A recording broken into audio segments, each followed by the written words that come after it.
एक समय की बात है। एक गुरु और शिष्य घने जंगल के रास्ते से अपने आश्रम जा रहे थे। अंधेरा काफी हो चुका था, तो शिष्य ने अपने गुरु से कहा, गुरुजी, आज अंधेरा काफी हो चुका है और ये जंगल खतरों से खाली नहीं। क्यों ना आज रात आसपास के गांव में विश्राम करें? हाँ बस, यही उचित होगा। कुछ दूर चलने के बाद उन्हें एक कुटिया में रोशनी जलते हुए दिखाई दिया और वो दोनों उस कुटिया की तरफ आगे बढ़ने लगे। अब जैसे ही वो वहां पहुंचे, शिष्य ने दरवाजा खटखटाया और अंदर से एक गरीब आदमी दरवाजा खोल के बाहर आया। बस, हम अपने आश्रम जा रहे थे।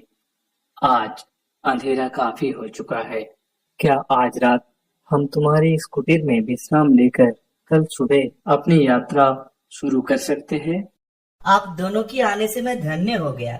आइए, अंदर आइए। और वो दोनों अंदर गए। गुरुजी ने देखा वो आदमी बहुत ही गरीब था। गुरुजी ने उससे पूछा, हे बस, तुम क्या करते हो? गुरुजी, मेरे पास एक जमीन है।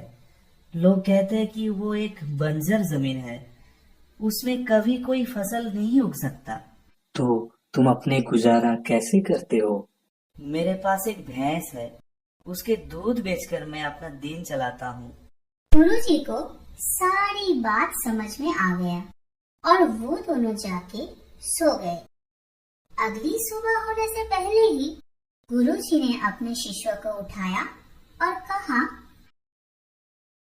चलो हम इसकी भैंस को अपने आश्रम ले जाते हैं। शिष्य ने कहा, जिस आदमी ने हमें विश्राम के लिए जगह दिया, उसी की भैंस चुराना क्या ही उचित है? उचित अनुचित की बातें तुम मुझ पर छोड़ दो बस, और इसे अपने आश्रम ले चलो। और वो दोनों उस भैंस को लेके अपने आश्रम चला गया। पर शिष्य को ये अच्छा नहीं लगा और वो ये चीज भूल ही नहीं पाया। ऐसे ही 10 साल बीत गए। गुरुजी भी अब नहीं रहा। अब शिष्य भी बड़ा हो चुका था। वो निर्णय लिया, क्यों ना मैं उस गांव में जाकर उस आदमी को एक बार देख आऊं? उस गांव में पहुंचने के बाद वो देखा वो आदमी अब बहुत अमीर हो चुका था। उससे जाके वो पूछा, क्या आप मुझे पहचान सकते हो?